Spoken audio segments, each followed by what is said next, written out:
자, 시작하겠습니다. 반갑습니다. 안녕하세요. 네, 이튼학원 과학원장 이승준입니다. 저는 학원에서 화학을 가르치고 있고요. 오늘 늦은 시간에 어머님들 오시라고 한 이유는 예비고일, 그러니까 중학교 3학년 학생 중에서 자연계열 이과 쪽으로 가는 학생 중에 상위권 학생들을 대상으로 앞으로 과학 공부 어떻게 하면 좋을지에 대해서 좀 말씀을 드리려고 이 자리를 만들었습니다. 좀 더 구체적으로는 지금 현재 진행되고 있는 대학 입시 전형 어떤 것이 있고, 그 다음에 입시 전형이 조금씩 변해가고 있거든요. 요번에 11월 달에 또 발표가 난다고 하긴 하는데, 어떻게 변해갈 건지 조금 예측을 해보고요. 그 다음에 고등학교 2학년 때부터 과학 과목 선택하는 거 아시죠? 어떤 과목을 선택하는 게 좋은지, 그 다음에 과학 공부는 어떻게 하는 게 좋은지, 그 다음에 네 번째로는 저희 이튼학원에서 준비하고 있는 반이 있어요. 예비고일 학생을 위한 반. 원해는 반하고, 그 다음에 SKY, 스카이반 그래가지고 두 반을 준비하고 있는데, 그건 어떻게 진행되는지 그거 설명드리고, 끝으로는 저희 물리 선생님 나오셔가지고 물리는 어떻게 가르칠 것이다 하고서 이제 말씀을 드릴 거고요. 아마 전체적으로 1시간 정도 소요될 거라고 생각이 됩니다.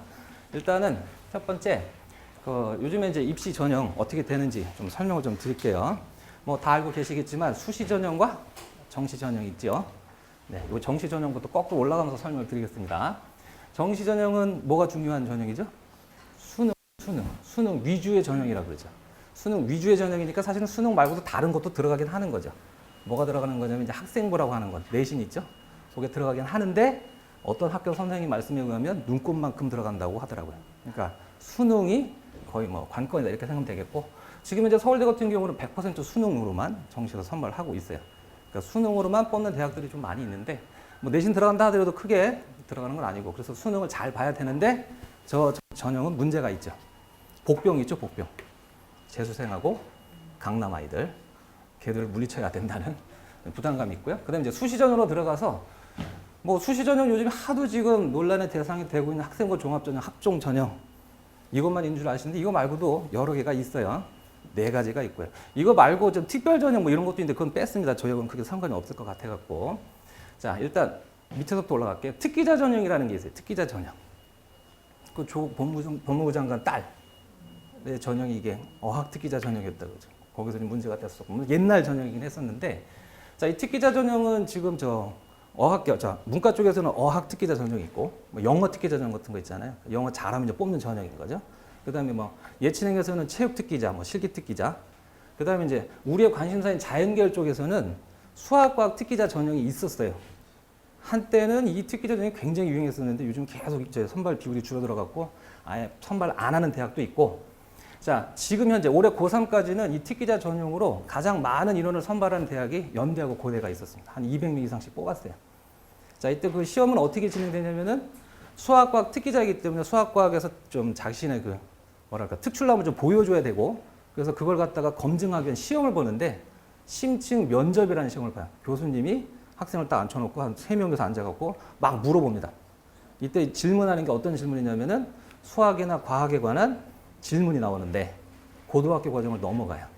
예를 들어 제가 화학을 가르치니까 화학을 예를 들면, 고등학교에서는 안 배우는, 대학교에서만 배우는 책 중에 일반화학 책, 1학년 때 배우는 책이 있어요. 거기에서 다뤄지는 내용들이 주로 나왔었어요. 근데 이제 서울대 같은 경우는 지금 이거 없어졌습니다. 근데 연대고 고대가 지금 계속 진행이 돼 왔었는데, 근데 이제 요거는 지금 현재 예비 고1 학생들, 학부모님들은 크게 신경 쓰지 않아도 될 게, 요 특기자 전형이 내년부터는 거의 폐지가 되는, 연대 고대가 선발 안 한다고 그러더라고요. 올해가 마지막이다 라고 하더라고요. 요거 폐지되면 요 인원이 어디 갔을까요? 그렇죠. 이게 정시로 가가지고 정시 인원수를 늘리고 있는 지금 추세가 되는 겁니다. 그런 전형이 있었다. 물론 지금 이화여대 같은 경우는 내년에도 선발한다고 하더라고요. 인원수는 얼마 안 되는데. 근데 제가 보기에는 요거는 조금씩 사라져가는 그런 전형이 되지 않을까 싶고요. 그 다음에 이제 논술 전형.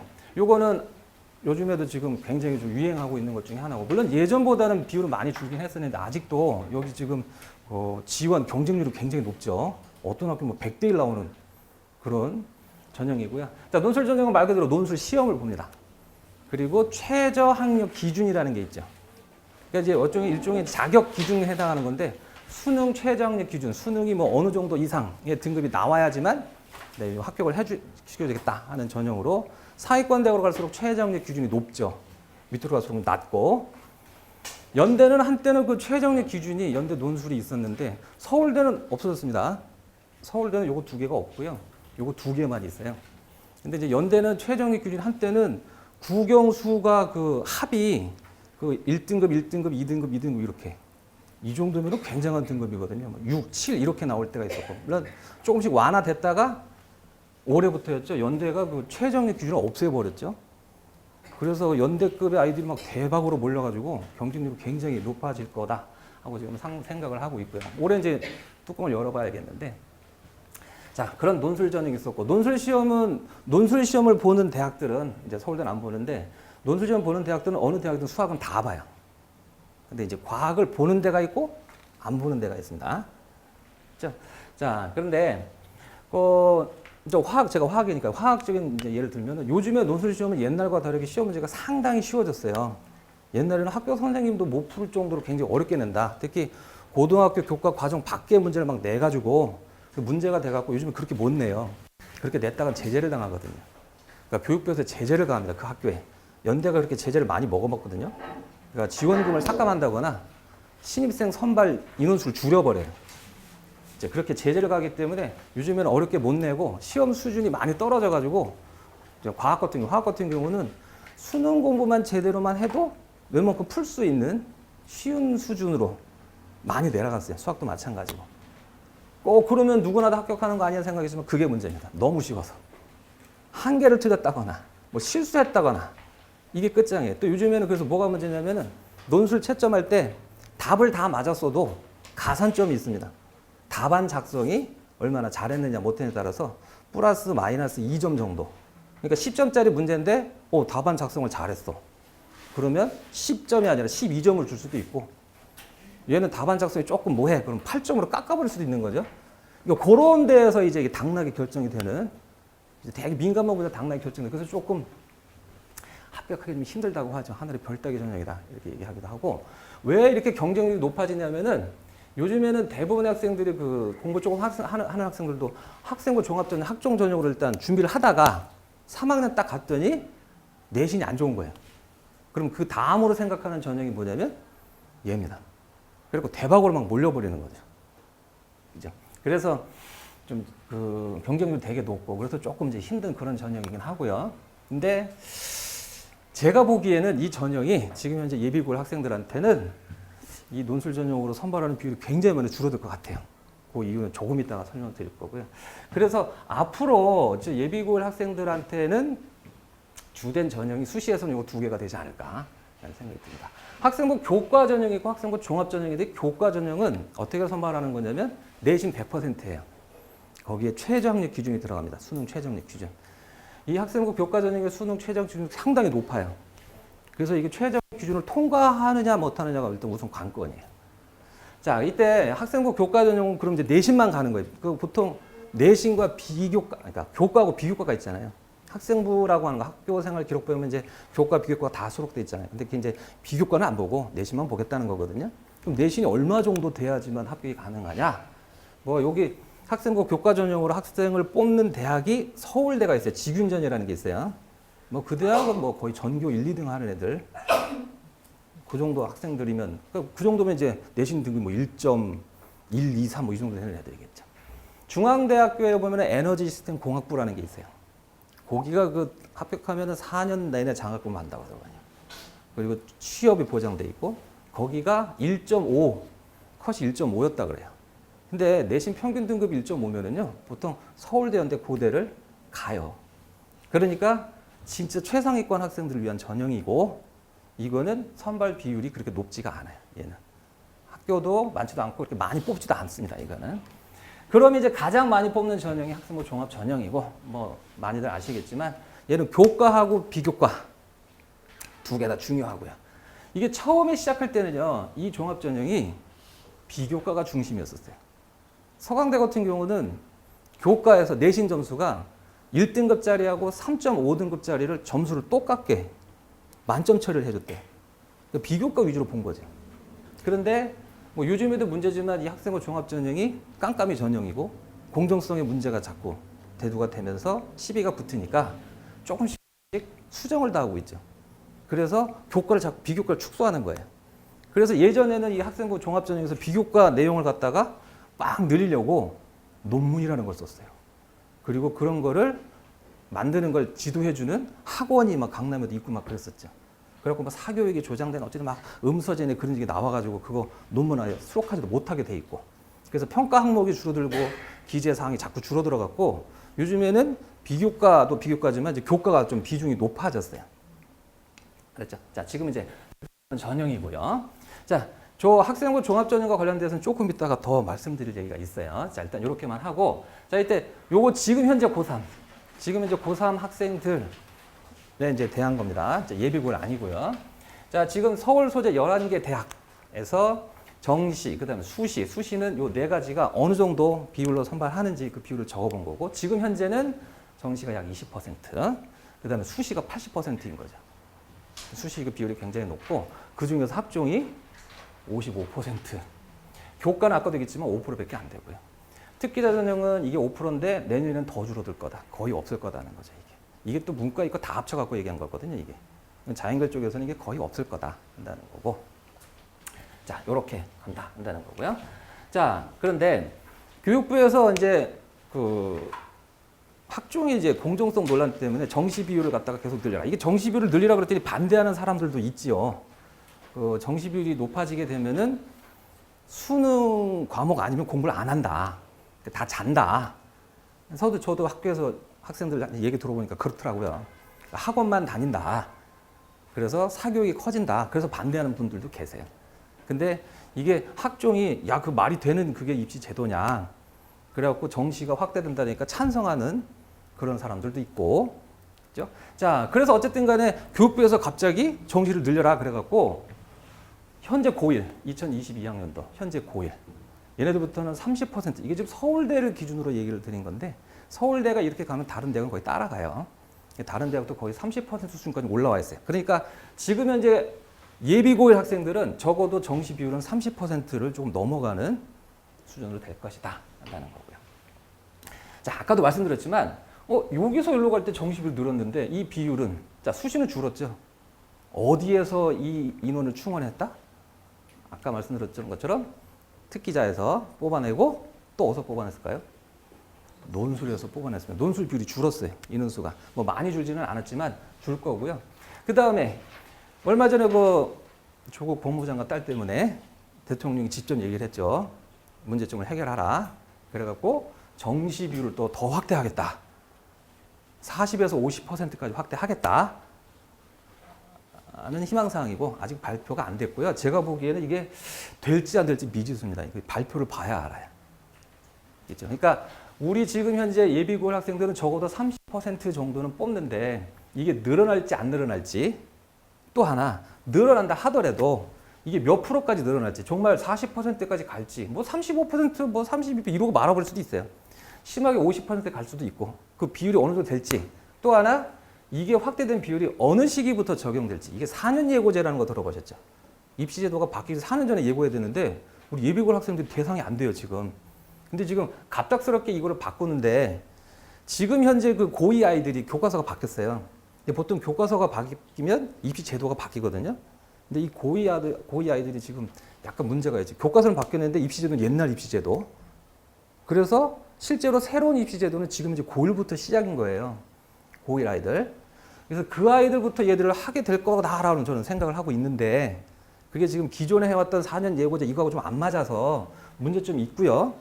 근데 지금 그 대통령께서 제가 여태까지 그 20년 넘게 학원 생활하면서 그 학원에서 있으면서 느낀 건데 교육부나 뭐 어떤 정권에서는 사교육을 없애려고 막 교육제를 바꾸잖아요. 사교육을 없애려고.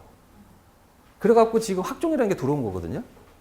근데 요번 교육부나 정권 좀 이상해요. 사교육이 아니라 공정성이 더 중요한 거예요, 지금. 그래서 공정성 문제하고 사교육 문제 중에서 뭘 선택을 했냐면 공정성을 더 선택을 한 거죠.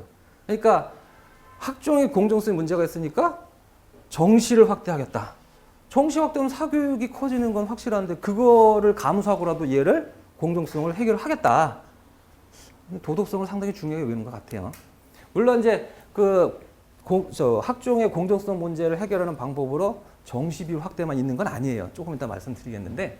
자, 어쨌든 간에 이건 어느 정도 비율로 어느 시기부터 적용이 될 건지는 이제 요번에 발표된다는 거 좀 봐야 되겠고, 아마 지금 치열하게 지금 막 토론하고 고민하고 있을 겁니다.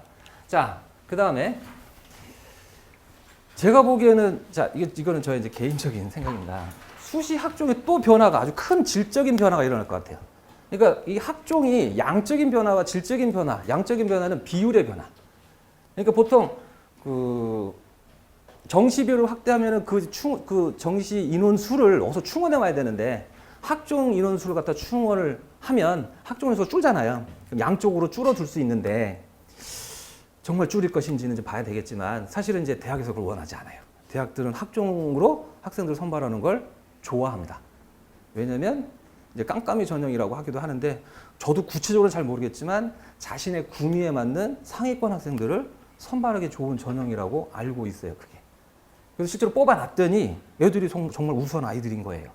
대학들도 졸업생들이, 우수한 사람들이 졸업을 해야 먹고 살거든요. 안 그러면 그 대학에 지원 안 하면 등록금을 안 내니까 학원이 학교가 안 돌아가잖아요.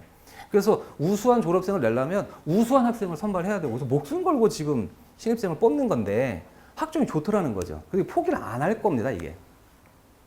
그죠? 자, 근데 그 양적인 변화가 얼마나 일어날지 이제 그거는 뭐 지켜봐야 되는 거고, 그 다음에 질적으로 또 변화가 일어날 겁니다. 아까도 얘기했지만 원래 학종은 비교과가 중요했었는데 비교과를 자꾸 줄여가고 있어요. 근데 요번에 대폭 또 줄일 것 같다는 느낌이 듭니다. 자, 왜 그러냐면 이게 저 인터넷 뉴스 기사를 제가 그대로 따다가 넣은 건데, 그 요번에 국정감사 했죠, 그죠?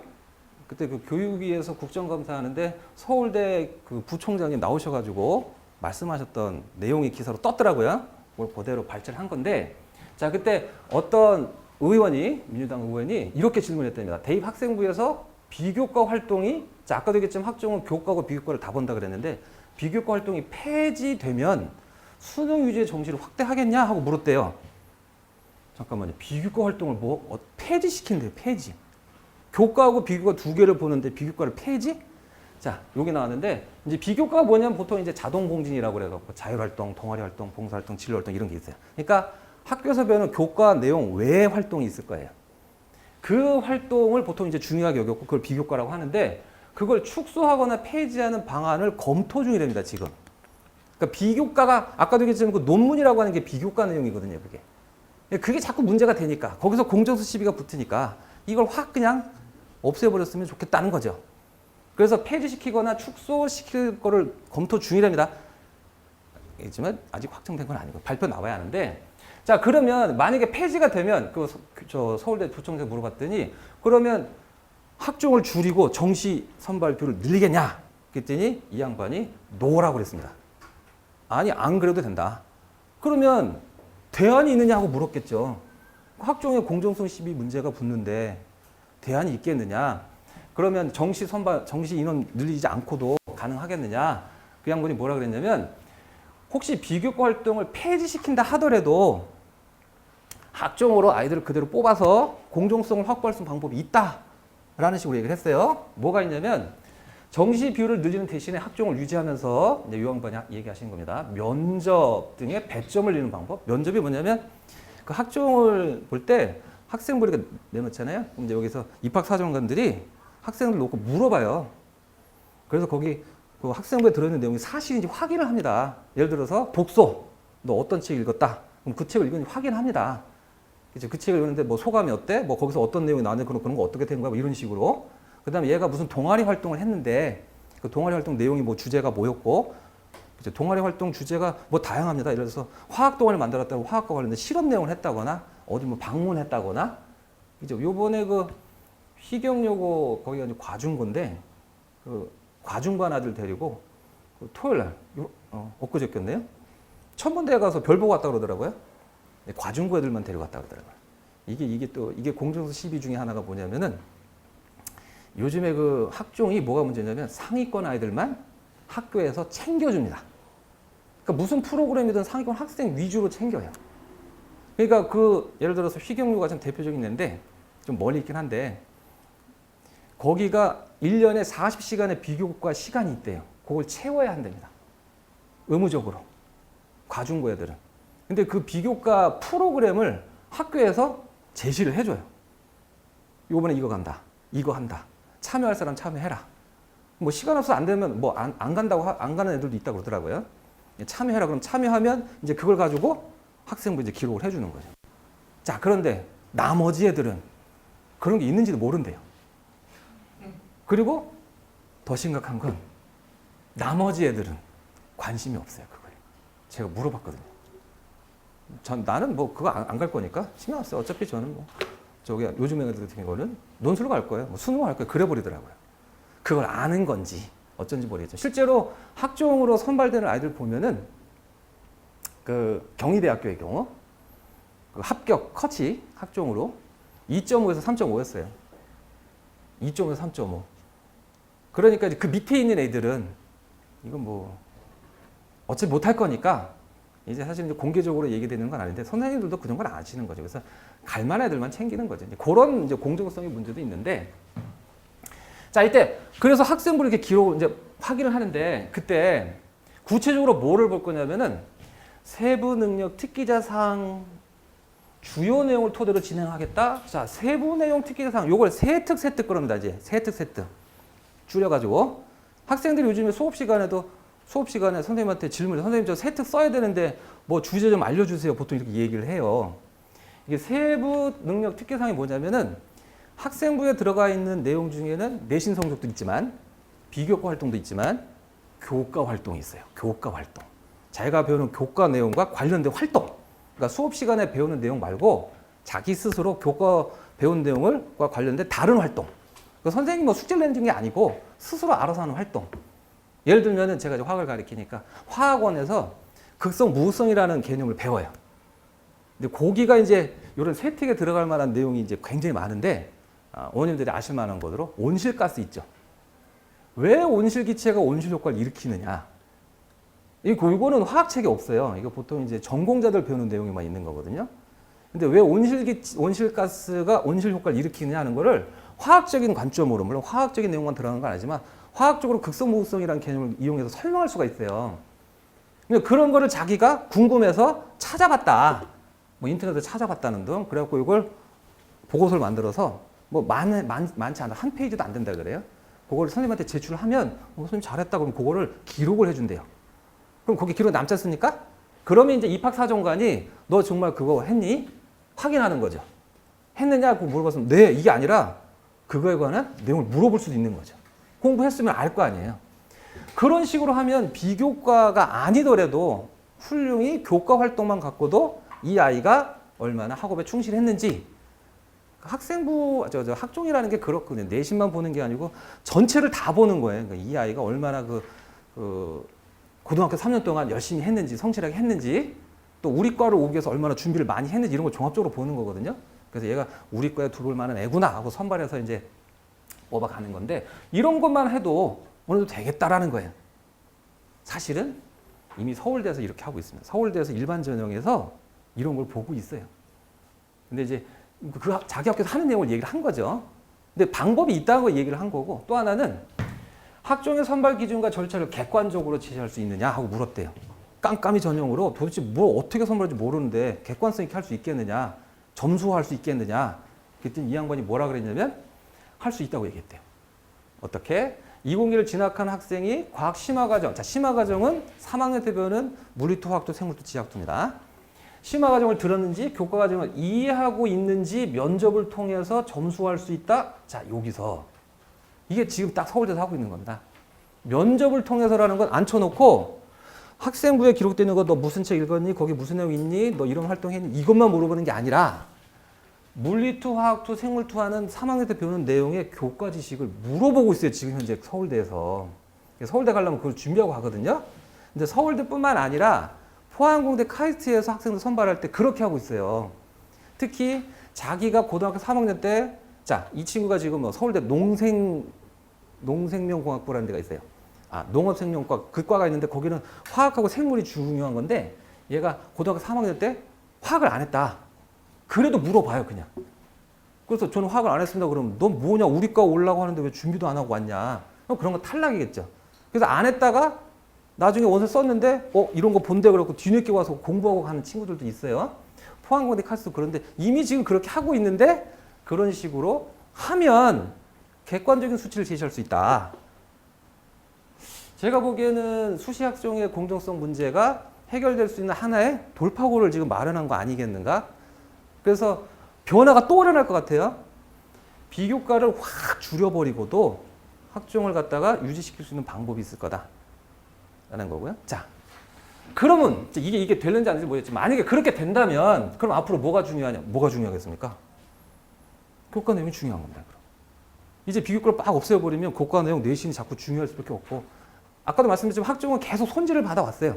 비교과를 자꾸 줄이는 방향으로 논문 자꾸 없애버리고 이제 비교과 활동도 자꾸 없애버리고 자꾸 문제가 되니까 그렇죠? 그리고 그런 식으로 하더라도 우수한 학생을 선발할 수 있는 방안이 있다는 거를 지금 보여주고 있는 거고 실제로 서울대는 이거를 지금 안 하려고 하는 이유가 서울대는 수시가 아까도 얘기했지만 교과 전형하고 학종 전형밖에 없어요.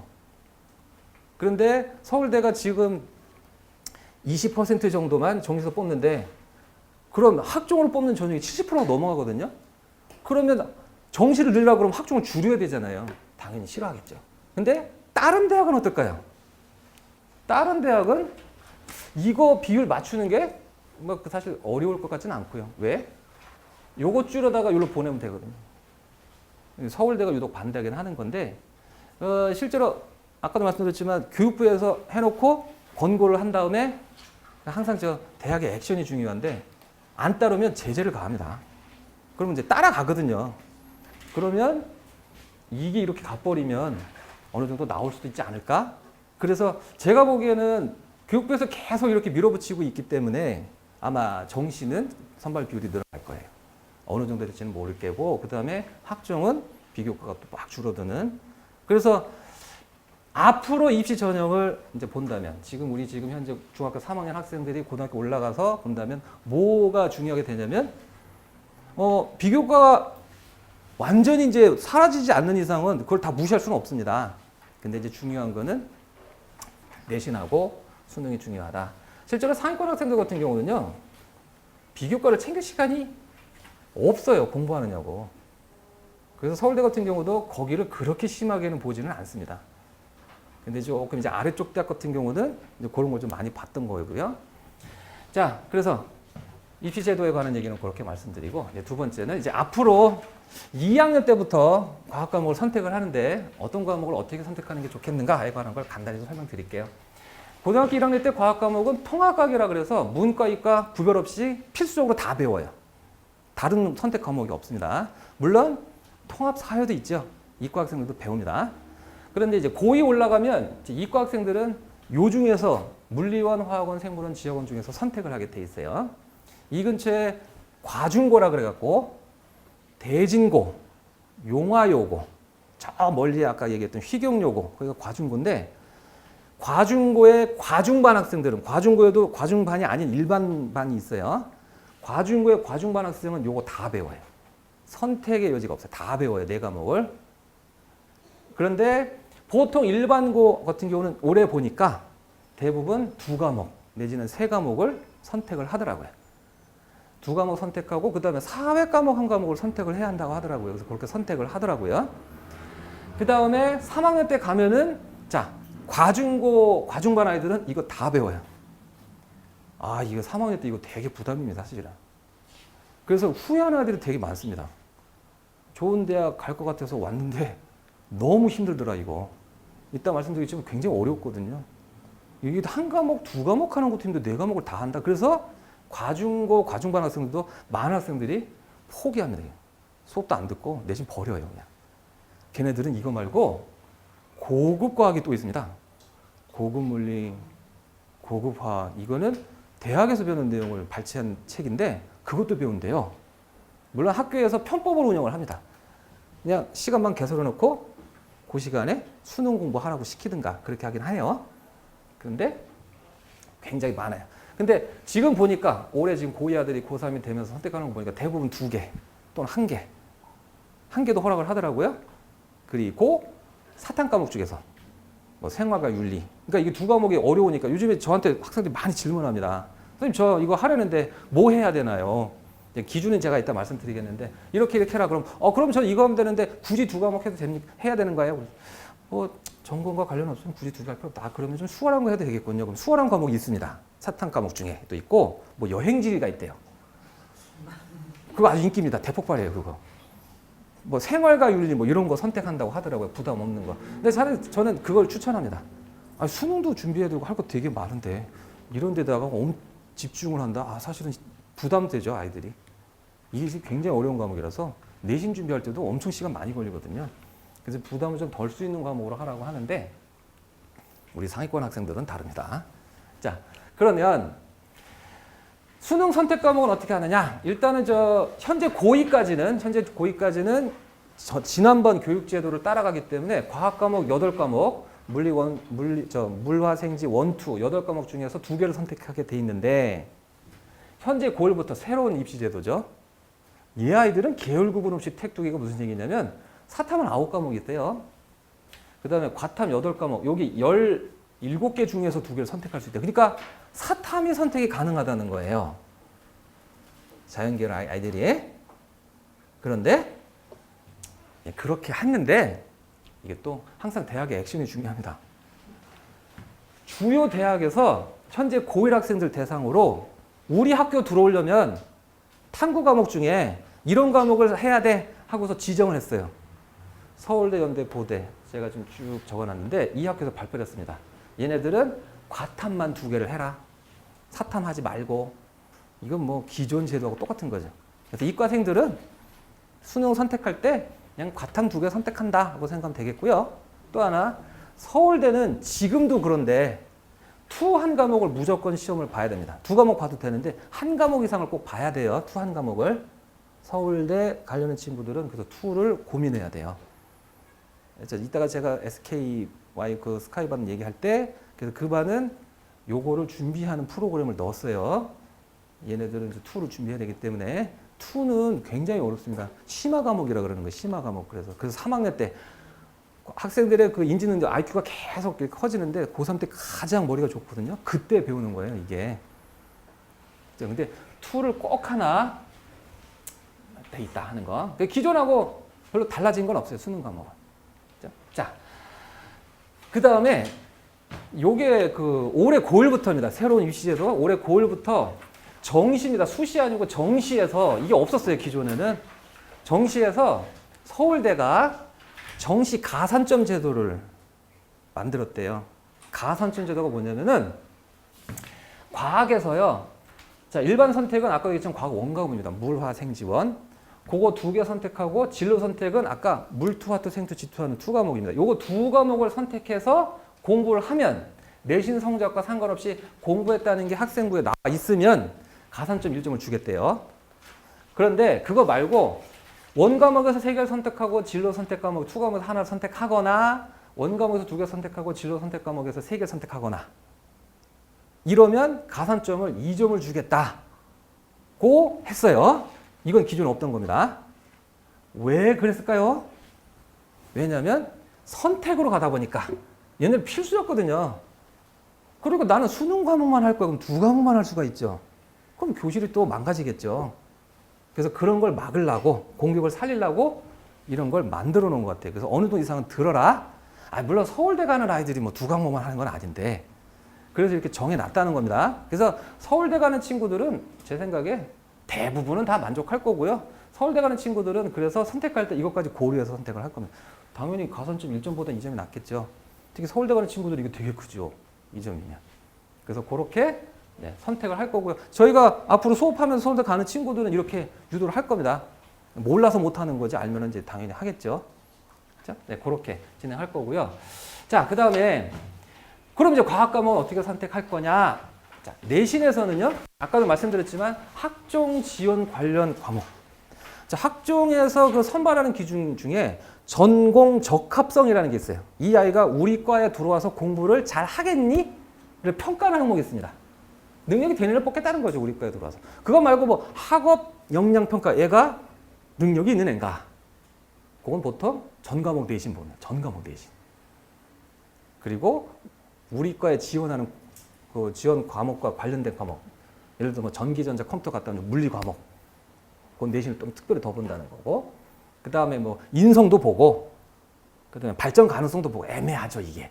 이게 뭘 보겠다는 겁니까? 그래서 이게 깜깜이정이 자꾸 나오는 거고, 그 과정에서 막 논문이 들어가네, 동아리가 들어가네, 막 그랬던 거예요. 골치 아프니까 이제 그런 항목들을 어떻게 배제할까, 이런 고민을 하고 있는 건데, 자, 어쨌든 간에 기본적으로 뭐 요즘에는 누구나 다 그렇게 하는데, 자신이 지원하게 될 과 관련된 과목을 선택을 해서 공부를 하는 거, 그걸 봅니다. 아, 얘가 우리 과에 들어오기 위해서 이런 과를 공부했는가? 예. 그래서 그거를 봐야 되는데, 그래서요, 보통 상위권 학생들이 학종을 쓰기 때문에 상위권 학생들은 어렵지만 물리를 공부해야 됩니다. 저는 화학 선생님입니다. 그래서 물리하라고 아이들한테 계속 얘기를 해요. 물리 어려운데요. 그러니까 미리미리 오래전부터 여러 번 공부해 둬야 됩니다. 왜냐하면 어머니 잘 생각해 보세요. 자연계열 이과 쪽에 과가 어떤 과가 있냐면 전기, 전자, 컴퓨터, 기계, 항공, 건축 전부 다 무슨 과학 과목 중에 무슨 과목과 관련이 있나요? 물리하고 관련이 있죠.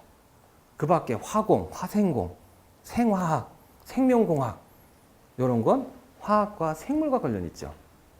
지학과 관련된 과가 없는 건 아닙니다만 거의 없어요. 그렇죠? 그래서 가만히 보니까 물리 쪽과 관련된 과가 대부분입니다. 근데 여학생들이 특히 심합니다. 이번에도 보니까. 물리 어려서 못하겠다고 아예 물리 선택을 안 해버립니다.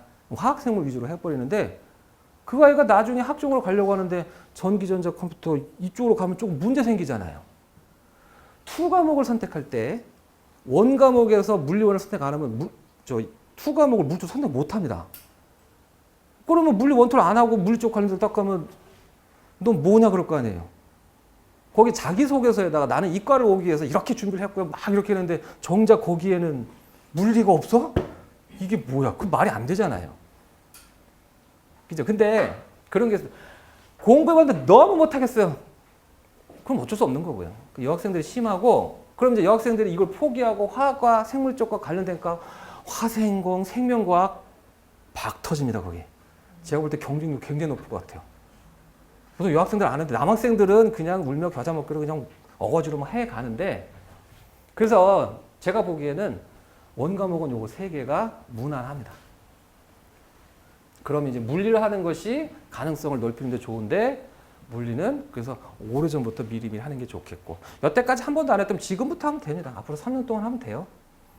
그래서 요게 유리할 거고 그래서 공부 조금 하는 친구들은 대부분 요거 합니다. 안 시켜도. 근데 좀 아닌 친구들은 화생, 더 아닌 친구들은 생물지학으로 갑니다. 생물지학으로 가면 학종을 이제 접었다는 얘기인 거죠. 자기는 수능으로 가겠다. 뭐 이렇게 거의 뭐 방향 잡은 거고. 그 다음에 특히 요거 세 개를 선택하는 이유가 뭐냐면 아직 고등학교 2학년 때까지도 이게 1학년 때 선택하거든요. 자기가 무슨 과를 갈지 결정을 못 합니다. 그럼 어떤 과가 될지를 모르기 때문에 가능성을 넓히는 차원에서 이렇게 선택하는 게 좋겠고요. 물론 과중고에 과중반에 들어간 친구는 아예 고민의 대상이 아닙니다. 그냥 거기 다 시키니까. 아까 얘기했던 휘경요고 같은 경우는 과중반이 아닌데도 학교에서 의무적으로 원은 무조건 3개, 투도 무조건 3개. 꼭! 그 학교가 왜 그러냐면 그렇게 했더니 애들이 학종으로 잘 간다는 걸 알았어요. 그래서 좀 생각이 있는 과, 좀 그런 걸 좀 고민하는 과, 프로그램이 있는 과들, 학교들은 일부러 애들 많이 시킵니다. 많이. 어떤 건지 모르니까 수능 안 가도 좋아. 너 이거 해. 그래서 막 시켜요. 근데 지금 보니까 공부 좀 하는 애들은 지들이 알아서 그냥 다들 이렇게 하더라고요. 그리고 이제 3학년 되면은 내가 무슨 과 갈 건지가 대충 윤곽이 잡히죠. 그러면 고과와 겨냥된 딱 2과목을 뭐 2과목 정도. 여기 있으면 3과목 하는데 제가 보는 3과목은 너무 부담입니다. 그거 너무 어렵기 때문에 양도 대박으로 많고요. 또 한 가지 문제가 뭐냐면 이게 학종어를 쓸 때 내신 성적이 3학년 1학기까지만 들어가요.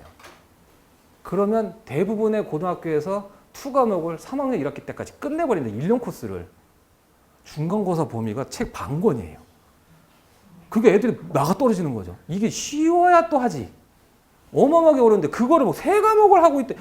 말이 안 되죠. 그러니까 접는 거죠.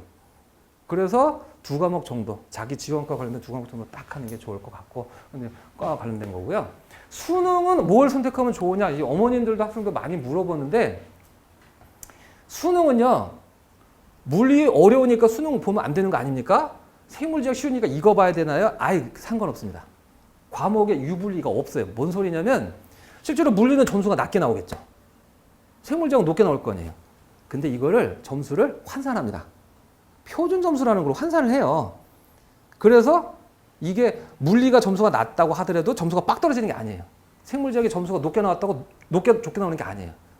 표준 제도를 환산해서 과목별의 그 난이도의 그 차이를 없애버렸어요. 그 다음에 각 대학에서는 표준 점수 말고 백분이라는 걸 또 활용합니다. 얘가 예를 들어서 화학이 뭐 10만 명 봤는데 10만 명 중에서 몇 퍼센트 안에 있는가? 이러면은 과목별 유불리는 전혀 없어요. 그래서 어쩌라고? 그래서 제가 학생들 하는 말, 어머니 하는 말, 적성에 맞는 거 해라. 자신 있는 거 해라. 책을 딱 펼쳤는데 이거 할만해. 나 이거 못 해먹겠어. 이런 걸 하지 말라. 그러니까 뭐 이렇게 했는데 수능에서는 내가 지원할 거가 물리인데 꼭 물려야 돼. 그건 아니에요. 수능은 그런 거 없어요. 그래서 적성에 맞는 걸 해서 점수를 높여갖고 들어가면 됩니다. 자, 그래서 적성에 맞는 걸 해라. 그 다음에 서울대는 투 과목을 꼭 하나를 해라. 옛날에 서울대가 투 2개 하면 가산점이 있었는데 없어져 버렸어요. 그래서 제가 보기엔 2과목까지 무리하게 할 필요는 없습니다. 투 2과목을 한 칩으로 봤거든요. 너무 힘들어 하더라고요. 어려워갖고. 그래서 투 하나에 원 하나 정도만 하면 무난하고요. 자, 나머지 시간 뭐 하는데? 수학해야죠, 수학. 이과는 수학이 관건입니다. 수학이 등급 떨어지면 대학의 이름이 바뀝니다. 과학에 등급 떨어졌다고 대학의 이름은 안 바뀌는데 수학해야 됩니다. 그래서 그렇게 그 정도 하면 충분하니까 그렇게 진행하시면 될 것 같고요. 자, 이번에는 이제 과학 과목은 앞으로 어떻게 공부하면 좋겠는가 관련된 말씀을 좀 드릴게요. 일단 지피지기 백전백승이라고 과학 과목의 특성을 조금 설명드리겠습니다. 고1 때 배우는 통합과학은 문이과 공통적으로 배우는 과목이죠. 난이도가 별로 안 높습니다. 쉽게 생각하면 중학교 과학 생각하면 돼요. 중학교 과학은 어제도 어떤 친구가 얘기하더라고요. 저하고 지금 중학생인데 지금 공부 잘하는 친구인데 저는 중학교 과학이 이렇게 쉬운지 몰랐다고. 그러니까 선행학습을 막 했는데 막상 중학교 때 그 2학년 때 시험을 딱 봤는데 너무 쉽더래요. 자, 중학교 과학이 왜 쉬우냐면 이 학생들의 그 인지 능력이 발달하지 않았기 때문에 교과서의 그 내용도 수준이 있습니다. 중학교 내용 어려운 거 안 수록해요. 시험 문제도요. 이렇게 됩니다. 개념 확인 문제. 이거 알고 있나 모르고 있나. 그래서 보통 중학교 때는 과학 과목을 암기 과목이라고 그러죠. 암기 과목이라고 하는 것의 특성이 뭐냐면 교과서에서 나온 문장이 그대로 시험에 나옵니다. 그 외우면 그냥 그대로 나오니까 점수가 잘 나와요. 이런 거는 공부 시간도 얼마 안 걸리죠. 그렇죠? 근데 통합과학이 그런 수준이에요. 물론 고1이기 때문에 약간 어려운 문제도 있습니다. 약간 응용 문제, 적용 문제가 있긴 한데 그것도 별로 안 어려워요. 상위권 학생들한테는 부담이 되는 과목은 아닙니다. 단 실수를 하지 말아야 돼요. 너무 쉽기 때문에 실수 한 방에 등급이 나가더라고요. 그래서 제가 실수하지 말라고 그렇게 얘기하는데 제가 20년 동안 애들 가르쳐보다 실수는 이거 진짜 난공불락이에요. 다 풀어놓고 왜 답안지에다가 2번이라고 다 풀어놓고 왜 답안지 1번이라고 쓰는지. 마킹을 20개 중에 10개를 안 하고 나왔대요. 이게 뭐 하는 짓이야 이게. 공부 잘하는 애였습니다. 그 등급이 날아가 버렸어요. 막 4등급, 5등급 이렇게 날아가 버렸어요. 왜 지도 모른대요.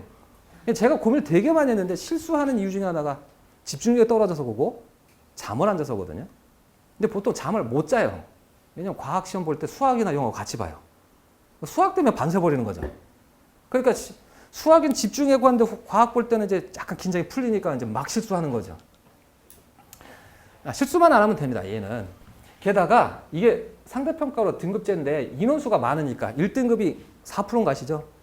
2등급이 11%, 3등급이 23% 이렇게 가는데 문이과 합쳐가지고서 등급을 매기는 거니까 게다가 이과 애들은 보통 선행학습을 하잖아요.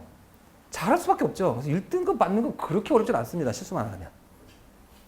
여기가 문제입니다. 이게. 자, 여기는요. 이게 이과 전문 교과 과목이에요. 갑자기 난이도가 빵 올라갑니다. 내용 자체가 어려워요. 못 알아듣기 시작합니다. 설명을 해도 어려워서.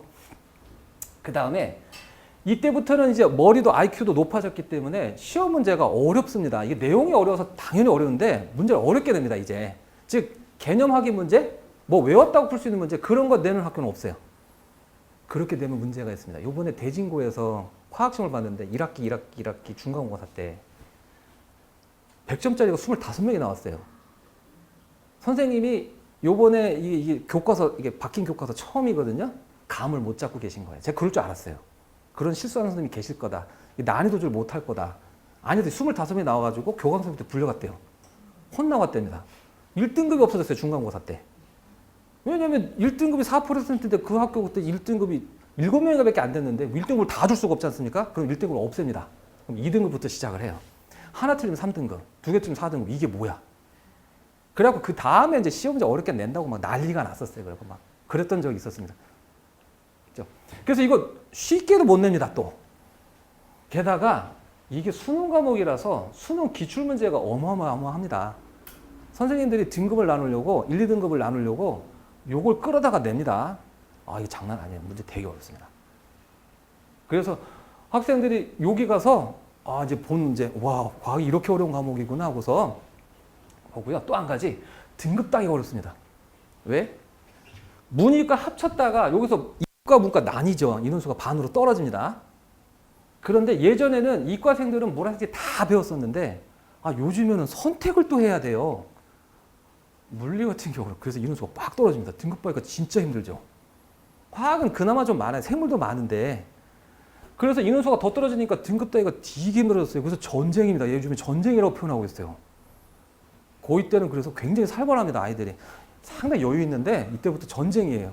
특히 그 선택을 하다 보니까 좀 자신 있는 과목을 선택하지 않겠습니까? 그래서 예전과 제가 수업할 때도 분위기가 달라졌어요. 되게 진지하고 그거 잘 못 가리면 죽어 뭐 이런 분위기예요. 그래서 막 저도 열심히 하게 되고 예전에는 수업 시간에 딴짓하거나 이런 애들 많았어요. 이게 요즘 거의 없어요. 눈 씻고 찾을 수가 없어요. 눈 씻고 찾을 수가 없어요. 거의. 그 분위기가 바뀌고 그래서 되게 어려워졌어요. 이게. 특히 시험 문제도요. 개념학의 문제가 아니라 적용, 공식을 적용해서 푸는 문제, 그 다음에 고난도 응용 문제. 특히 1, 2등급을 나누기 위해서 수능에서 나왔던 고난도 킬러 문제들을 변형해서 막 내고 이 근처에서 가장 어려운 화학 시험 문제를 내는 학교가 용화여고입니다. 과중고죠. 대박이에요. 그런데 다른 학교도 거의 만만치 않아요. 막 비슷비슷합니다. 막 이걸 끌어다 내면은요, 이게 사실은 되게 어려운 거거든요. 아무나 못 풀어요. 그러니까 다 어려운 건 아닌데 한 두세 문제가 그렇게 나와버리고 그런 문제가 있고 또 하나는 시간이 없어서 문제를 다 못 풀고 나옵니다. 이게 어려우니까 50분 안에 문제를 다 못 풀고 나오고 자 여기서부터가 전쟁이에요. 그래서 이거 통합과학을 선행학습하는 상위권 학생들은 별로 없습니다. 얘부터 합니다. 얘부터. 사실은 저 통합과학 내용은 요거 화학 같은 경우 화학 내용 잘 공부하면 통합과학에 물화생들이 다 들어있는데 여기 화학은 별로 안 해도 돼요. 여기 화학원에 들어있는 화학 내용의 일부를 발췌해서 여기 화학 내용을 들어갔거든요. 물리도 마찬가지고. 얘가 문제고요. 그 다음에 수능은 더 말할 필요 없는 거죠. 이거는. 이게 고3 때 보는 시험이잖아요. 머리 가장 좋을 때 보는 거겠죠. 장난 아닙니다. 이거는. 정말 선생님들도 힘들어하는 분들도 많죠. 그 다음에 고3 때 보는 물토와트 생취도는 어떨까요? 진짜 어려운 거죠. 그 심화 과목이라고 하잖아요. 그죠? 그래서 학종에서 이거 공부했는지 안 했는지, 수강했는지 안 했는지 보겠다는 겁니다. 우리과 들어올 건 물리와 관련되면 이거 봐야 공부했다는 거야. 했는지 보겠다는 거고 서울대는 아까도 얘기했지만 정말 공부 잘했는지 확인하는 물음을 하겠다는 거예요. 이게. 자, 근데 그럼 시험 문제 되게 어렵겠네요. 자, 요게 또 제가 물음표를 쳐놨죠. 얘가 인원수가 적을 겁니다. 이제 학종을 포기하는 애들은 이거 안 할 거거든요. 아까도 얘기했지만 뭐 여행지를 한다거나 뭐 그쪽으로 도망가 버릴 거니까.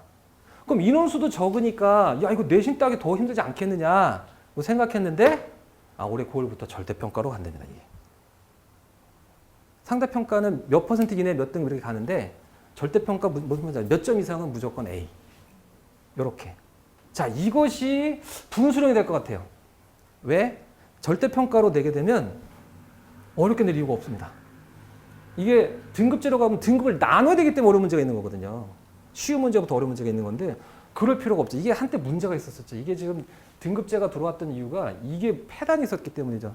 학교 선생님들이 문제를 진짜 쉽게 내버려요. 어떤 경우는 문제 다 가르쳐줍니다. 그러면 이제 모든 학생들이 다 A, 다 수. 그리고 대학에서 이게 뭐야? 얘가 잘하는지 못하는지 구별이 안 되는 거죠. 근데 뭐 어떻게 애들이 공부 열심히 해서 그렇다면 할 말이 없는 거죠. 그래서 이게 들어왔던 거거든요. 근데 다시 이렇게 간대요. 왜? 인원수가 적기 때문에 어떤 과목 같은 경우는 10명이 안 될 수도 있어요. 이거 여기서 등급을 어떻게 내? 그러니까 절대평가로 가겠다는 거거든요.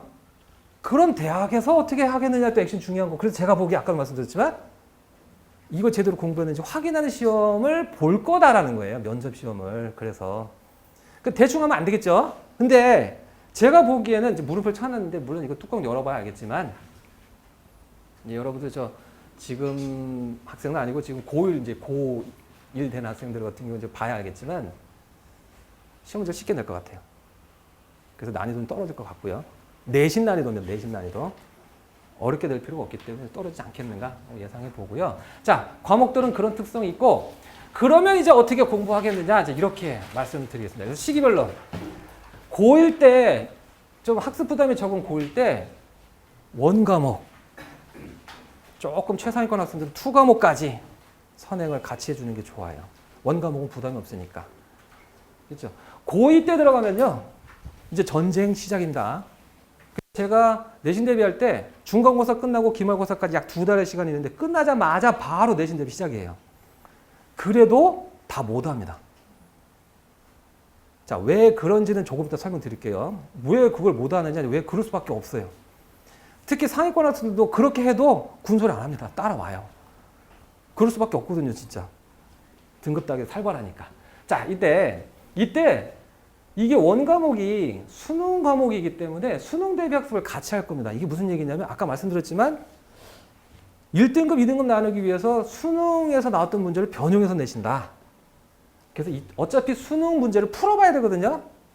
근데 학교 내신은 수능에서 나오는 최고 난도 진짜 어려운 문제까지는 안 내는데 제가 일부러 수업할 때 저는 화학 시간에 뭐 다른 과목은 모르겠지만 일부러 그 문제까지 다 풀어줘요.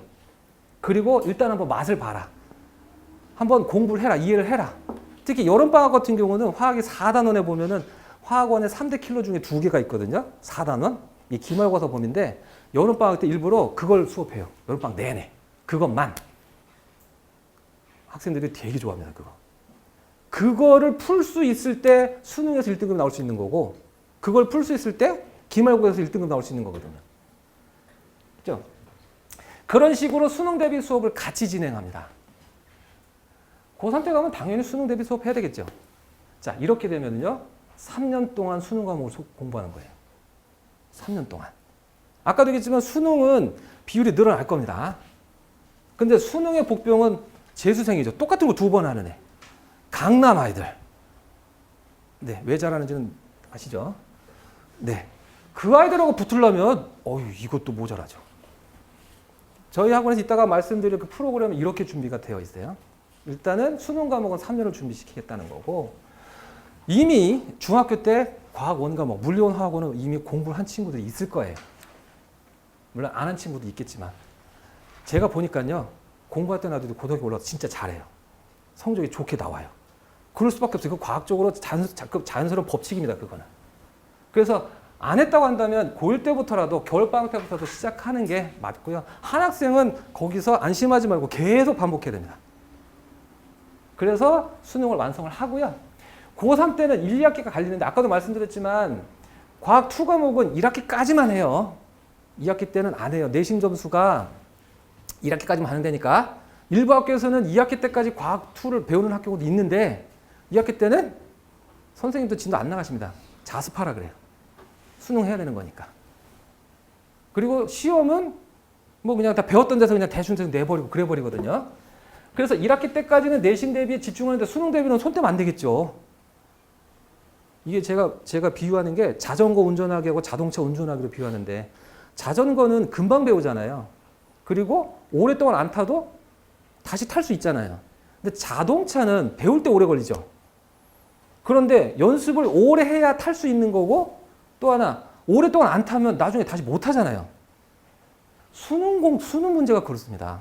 요즘 그런 문제가 들어온다는 거. 저도 그래서 요즘에는 학생들처럼 킬러 문제라는 문제도 저도 꾸준히 주기적으로 봐요. 안 그러면 저도 까먹어요, 이게.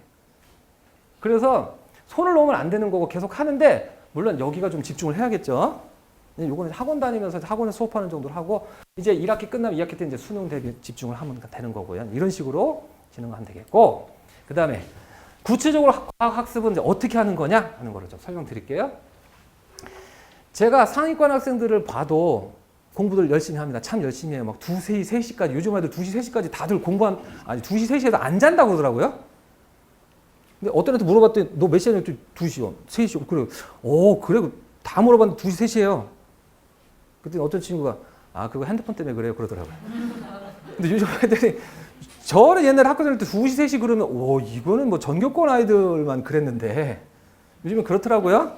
자, 우리 아이들을 믿습니다. 공부하냐고 그랬을 거라고 생각하는데 열심히 하는데 점수가 잘 안 나와요. 왜 그럴까요? 다른 과목은 모르겠는데 과학에 관해서는 요령이 없어거든요. 요령이. 뭔 요령이 없냐면 보통 원리가 중요하다 그러죠. 학교 선생님 말씀. 아이들 다 알아요. 어머니도 알아요. 원리만 중요한 게 아닙니다. 원리만 중요하게 여기니까 안 되는 거예요. 요즘 문제는 원리만 알아서는 풀 수가 없습니다. 손준이라는 분 아신가요? 메가서드 만드신 분. 사탐으로 유명했던 분입니다. 전국 1타 먹으셨던 분인데 그 양반이 얼마 전에 인터뷰한 걸 봤습니다. 자신이 요즘에 이제 강의 손 떼셨죠.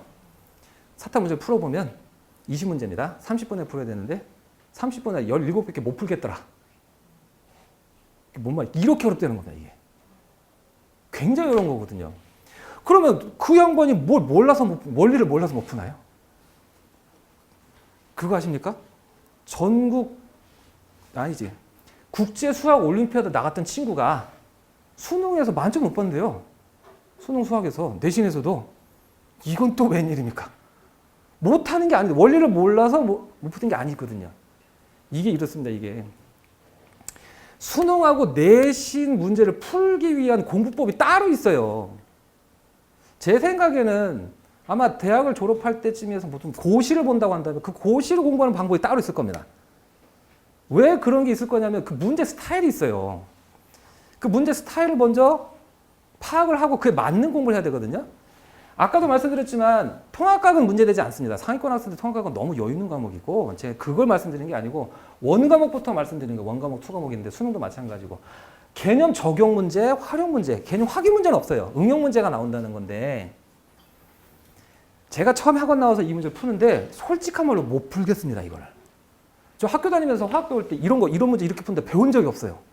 제가 원리를 모르나요? 안 되더라고 이게. 1시간을 줘봐. 그래도 못 풀겠더라고요. 솔직히 까놓고 얘기해서. 얼마나 자존심 상하는지 막 고민하고 밤새서 풀이법을 연구하고 그래서 그로부터 한 10년 지났더니 머릿속에 깨달음이 오더라고. 이거 방법은 하나밖에 없다. 원리만 해서 되는 거 아니에요. 문제 풀이법을 외워야 됩니다. 문제 풀이법을 외운다는 게 뭐냐면 이런 원리 갖고 푸는 문제가 이런 게 있어요. 그러니까 이런 자료가 나올 때가 있어요. 제가 하도 봤더니 이렇게 보이더라고요. 이런 자료는 이렇게 푸는 거야. 이렇게 푸는 거야. 요즘 아이들한테 핫한 강의입니다, 이게. 보통 테크닉이라고 하는 거죠.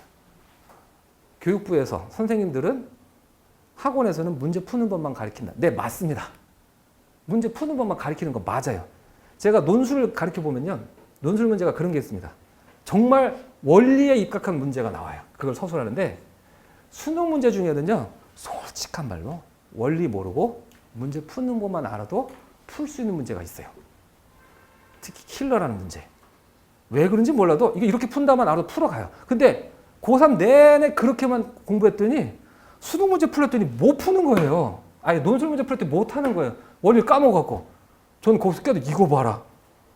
애들이 이렇게 훈련이 되는데 근데 얘가 수능을 못 보냐면 아니에요. 수능은 잘 보고 온다는 거죠. 안타까운 현실입니다. 수능이 그래서 욕을 먹고 있는 거예요. 교육부에서 연구하는 교수들이 지금 수능 안 된다 그래. 이거 말이 안 되는 시험이라 그래요.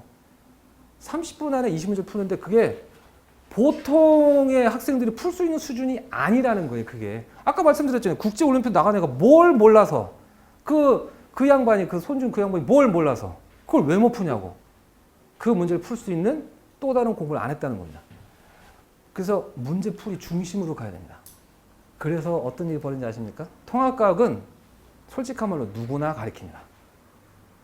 전공자 안 해도 가르쳐요. 원부터는요. 학생들이 스스로 선생님들을 찾아다닙니다. 잘 가르치는 선생님, 못 가르치는 선생님이 있어요.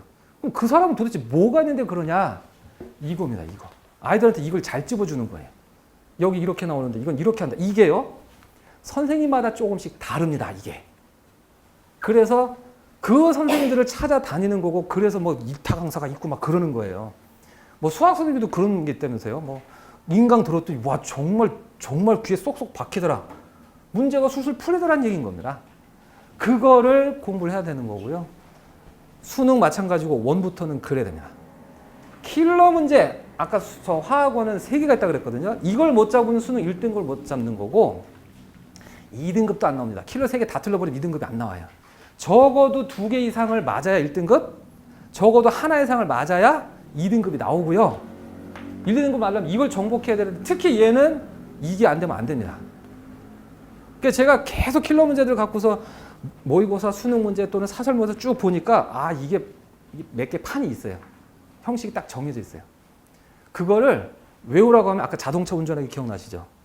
잘 못 외워요. 너무 어려워서. 근데 누가 이기나 해보자고 죽어라고 고3들한테 계속 들이밀어 봤어요. 나중엔 돼요. 나중에 지들이 되더라고요. 또 한 가지 시간 부족한 게 문제입니다. 시간.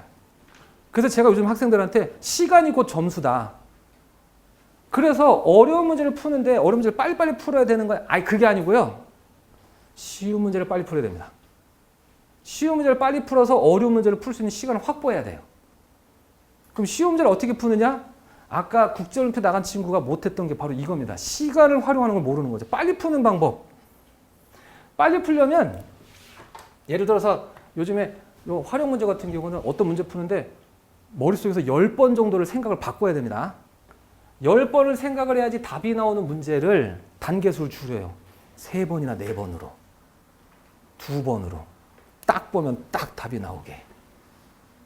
이건 무슨 야매 아니냐 이렇게 하는데 이게 공식적인 용어가 있습니다. 이걸 직관이라 그래요. 딱 보면 딱 되는 거.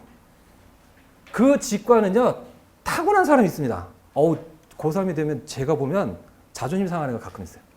나를 등간 애가 있어요. 이제 고3 되니까 모르는 게 없죠. 문제도 몇 번 풀어봤죠. 20분 안에 다 풀고 자요. 다 맞아. 이런 친구가 나타나요. 그럼 이제 걔는 안 가르치고 싶어요. 내가 못하는 것처럼 느껴져갖고. 자, 이게 그런 애도 있지만 훈련하면 됩니다. 자꾸 들이밀면 아이가 이게 외워져요. 아 그럼 다음 단계 뭐지? 그러면 건너뛰기 시작을 합니다. 내신이 2달 동안 해도 시간이 부족한 이유가 그래서 그렇습니다. 내용 정리 딱 해주면 문제 다 풀리나요? 안 됩니다. 이거요? 이런 문제 나온다 이렇게 푼다 배워야 되고요. 그럼 배우면 다 푸나요? 아닙니다. 연습 무지막지하게 해야 돼요. 그 2달이 모자라요. 그래서 막 집에서 숙제해오라고 하고 숙제를 잘 안 해와요.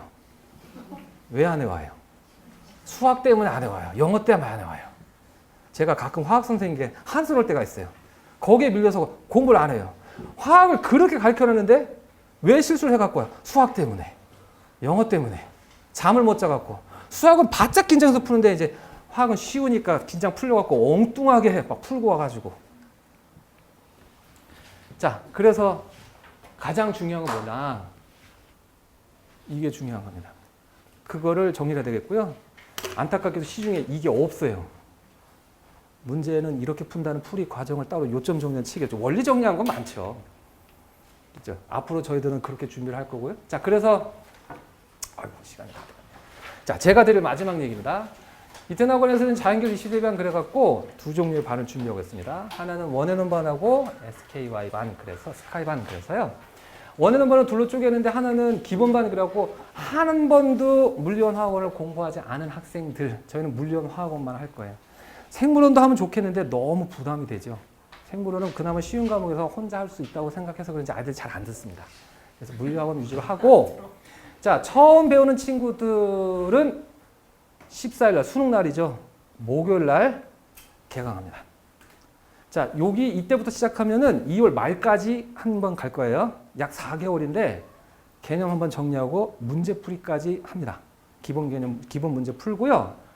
그 다음에 자, 여기 실전반이라 그래서 요거는 겨울방학 21일 토요일 20일 일요일입니다. 요때 개강합니다. 여기는 한 번 정도 공부한 아이들.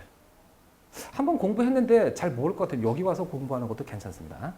워낙에 어려운 거니까 여러 번 듣는 게 수학도 여러 번 반복하듯이 여러 번 듣는 게 좋아서 자, 근데 웬만큼 하겠다 싶으면은 요때 와서 수업을 듣고요. 얘는 간단하게 개념 정리하고 문제풀이 위주로 합니다, 이제. 그러니까 이런 문제 나오는데 이렇게 푸는 거야. 여기서는 이게 왜 이러냐면 이런 게 설명을 막 해갖고요. 그 다음에 그 개념을 외우게끔, 외우는 것도 문제 풀면서 외우게 시켜야 되거든요. 그런 문제풀이 한 거고, 이제 여기는 이런 문제 나와. 내신에서 이런 거 나오고 수능 이런 거 나와. 이런 게 이렇게 푸는 거야. 그래서 그걸 배우는 반입니다, 여기가. 이게 1년 내내 진행되고요. 그 다음에 스카이반은 왜 스카이인지 아시죠? 자, 여기는 어떻게 진행할 거냐면은 화학은, 물리는 이따 무슨 말씀드릴 거니까, 화학은 평상시에는 2시간을 수업하는데 1시간은 화학원하고 1시간은 화학도 할 겁니다. 화학원은 뭐 할 거냐면 내년 11월에 고3 수능 보잖아요.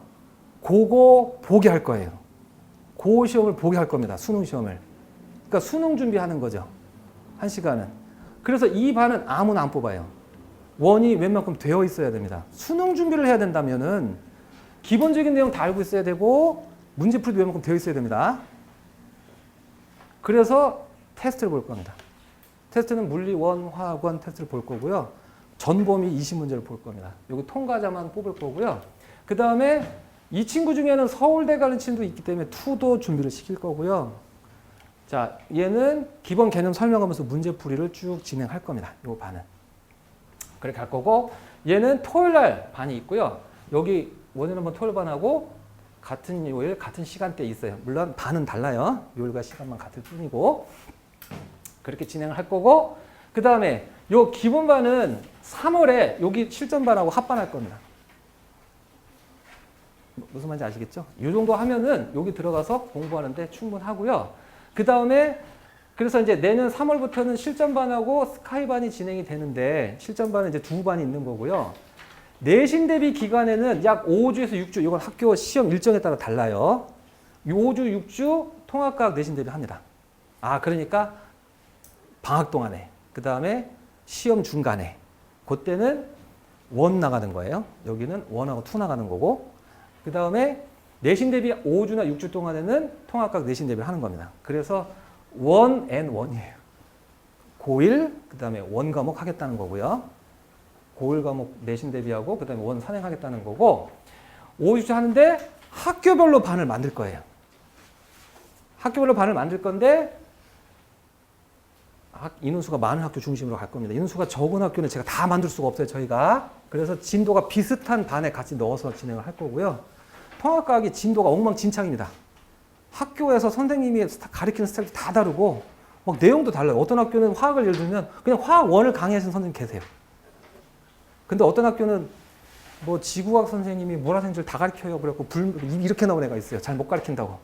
스타일이 다 다양한데 일단 우리 학원에서 인원수가 제일 많은 학교 위주로 반을 구성을 해서 학교별로 수업을 진행할 예정입니다. 요게 저희가 할 거고요. 그래서 요거 원하는 반에서는 올해 1년 동안, 내년에는 당연히 내신 대비하면서 그 다음에 고3 때 가서 수능 대비하고 이제 그런 식으로 이제 진행하게 될 것 같아요. 자, 저는 여기까지 말씀드리고 그 다음에 이제 물리 선생님 나오셔서 잠깐 이제 물리 어떻게 할 것인지 설명드리겠습니다. 네, 안녕하십니까. 저 물리 가르치고 있는 9번 철이라고 합니다.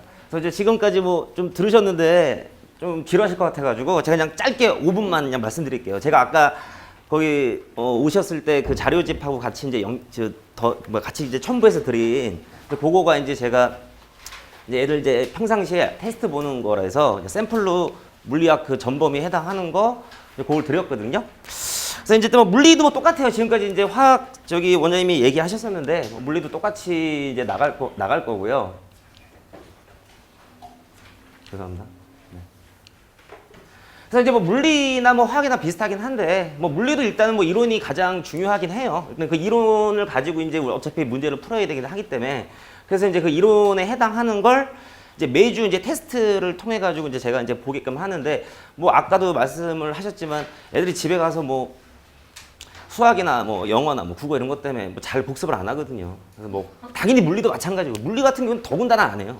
뭐 거의 뭐 학원에서 듣는 게 그게 이제 거의 그 상황에서 다 하는 거지 집에 가서 따로 뭐 공부하거나 하진 않아요. 그래서 이제 마치 이제 그 다음 수업을 듣고 난 다음에 그 다음 주에 다시 이제 테스트로 이제 확인을 해서 그냥 학원 자체에서 이제 복습을 시키고 그다음에 이제 학원 안에서 그냥 소화가 되게끔 가능하면 그렇게 하게끔 하기 때문에 이제 이론이 가장 중요하긴 합니다. 그래서 이제 그걸 이제 테스트지를 통해서 제가 할 거고요. 근데 문제도 이제 어차피 뭐 기본 문제하고 그다음에 여기 뭐 응용 문제하고 이제 고난도 수능인데 아마 여기 반이 아마 기본반, 원해놓은 기본반에 해당하는 애들이 이제 보통 이제 풀 거고요. 그다음에 이제 원해놓은 실전반에 해당하는 애들이 이제 응용 문제를 풀 거고, 그다음에 이제 마지막 스카이반이 이걸 풀 거긴 할 건데, 뭐 결국 뭐 기본반이 요거만 하긴 하는 건 아니죠. 어차피 이제 쭉 해서 단계별로 쭉 가게 되는데, 이 물리에서 가장 어려운 게 이 기본 문제까지 다 풀어요, 애들이. 근데 이제 요 기본 문제에서 이게 응용 문제로 넘어갈 때가 가장 힘들거든요. 그러니까 아까도 지금 원장님이 말씀하셨지만, 이게 문제 푸는 방법이 예를 들어서 이제 혼자 혼자 공부한다고 한다 그러면 답안지가 있잖아요. 해설이 있고. 근데 이 물리라는 거는 방법이 여러 가지예요. 그 문제 푸는 방법 자체가. 근데 반드시 그 풀이 과정에 해당하는 것만이 그 가장 정확하게 뭐 푸는 방법은 아니거든요. 뭐 정확할 수는 있긴 하지만 빠른 시간에 구할 수는 없어요. 그러니까 이제 항상 혼자 공부하게끔 되면은 이 기본 문제까지는 풀긴 하지만 응용 문제 가기가 힘들다고요. 근데 이건 어쩔 수 없어요. 제가 많이 해봤자 어쩔 수가 없이 누군가의 도움을 받아야 돼요. 그러니까 자기 혼자 스스로 이거를 깨우치기는 상당히 힘들거든요. 이제 보통 이제 뭐 인강 같은 걸 통해서 어떻게 해설을 하는지 보든지 아니면 학원의 선생님이 어떻게 이 방법으로 구하는지 그거를 듣고 자기가 계속 연습해야지만 되기 때문에 진짜 뭐 다른 화학도 마찬가지는 하겠지만 이 물리가 가장 어려운 게 스스로 하기가 힘들어요, 여기가. 그래서 이제 요거를 이제 학원을 통해서 뭐 어떤 뭐 인강을 통해서 이렇게 해서 이제 학생들이 할 수 있는 거니까 뭐 저희 학원에서도 이제 요 단계를 제가 가장 중요하게 생각하거든요. 여기까지만 하면은 뭐 할 수가 없기 때문에 이제 여기 지나서 이제 여기까지 해당합니다. 그래서 이제 이렇게 이제 나갈 거고요. 이제 그다음에 이제 수업 과정에 해당하는 건 이제 제가 뭐 어차피 이제 거기도 있고 이제 제가 그냥 따로 넣어놨습니다. 그래서 이제 기본반이 이제 기본 문제 풀이 하고요. 이제 실전반은 이제 심화 문제 풀이 하고 이제 스카이반은 이제 최고 난도인데 아까 이제 수능으로 말씀드리면 이제 수능이 이제 과학이 20문제잖아요. 그래서 2점짜리 10개 하고 3점짜리 10개가 나오는데 아마 2점짜리에 해당하는 게 기본 문제 풀이라고 생각하시면 돼요. 그리고 이제 심화 문제 풀이는 3점짜리에 해당한다고 생각하시면 되고, 그 다음에 3점짜리 중에서 이제 보통 이제 물화생지 다 비슷한데요. 킬러 문제가 3문제가 나와요, 3문제가. 보통 킬러 문제라고 해가지고 3점짜리에서도 가장 어려운 문제 3가지가 나오거든요. 이제 그게 이제 1등급을 결정하는 문제예요. 그래서 그거에 해당하는 걸 제가 이제 최고난도라고 했기 때문에 이제 각각의 이제 반에 따라서 이렇게 제가 이제 진행을 하게끔 할 겁니다. 그러면 이제 이거 문제를 풀기 전에 이론이 가장 중요하니까 제가 이제 이 테스트지를 이제 만들었는데, 그래서 지금 이제 나눠드린 거고, 그래서 아이들한테 이걸 배포가 돼요. 그래서 이제 요거를 일단은 기본적으로, 일단 수업을 진행하고, 기본적으로 이제 이 공식을 이제, 외워와서, 이제 다음 시간에 이제 빈칸으로 이제 보게끔 하거든요. 그래서 이제 제가 이제 이렇게 만들어 놨는데, 이게 이제 제가, 실제 이제 이게 수기로 제가 한 거거든요. 그러니까 애들이 이제 활자로 이렇게 해놓으면은 또 잘 안 봐요. 그래서 또 칼라가 아니면 또 잘 안 봐요. 그래서 이제 제가 어쩔 수 없이 이제 수기로 제가 한 거고, 그 다음에 이게 3단으로 이렇게 나눠져 있는 이유가 이제 가지고 다니면서 이렇게 외우게끔 시키려고 이제 하는데, 뭐 10명을 나눠주면 이제 한두 명 합니다. 실제로는.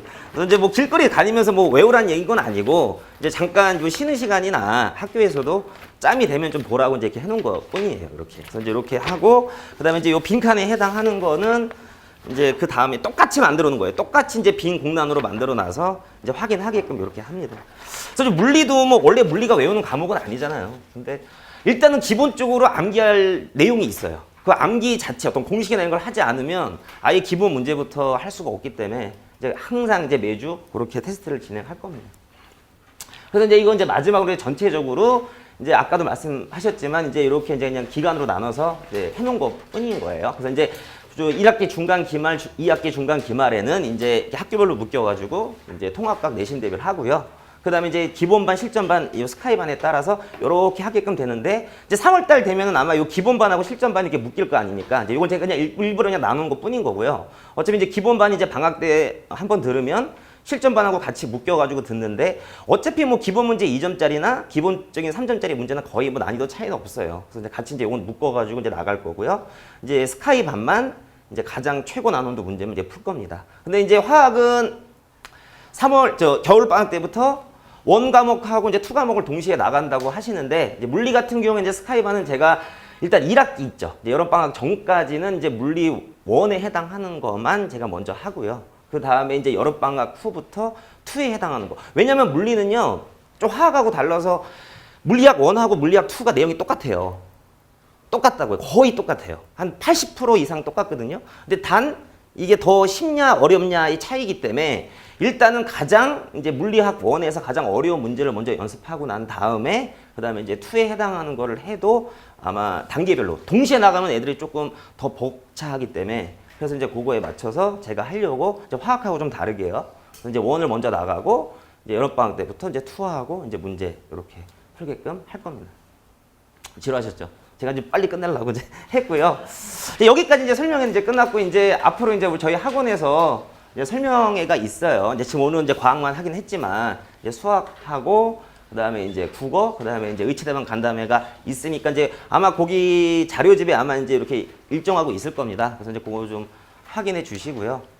뭐 오늘 늦게까지 듣느냐고 수고하셨고요. 그다음에 이제 혹시 개별적으로 상담이 있으시면은 이제 상담해 드리고 이렇게 이제 오늘 설명회를 마치도록 하겠습니다.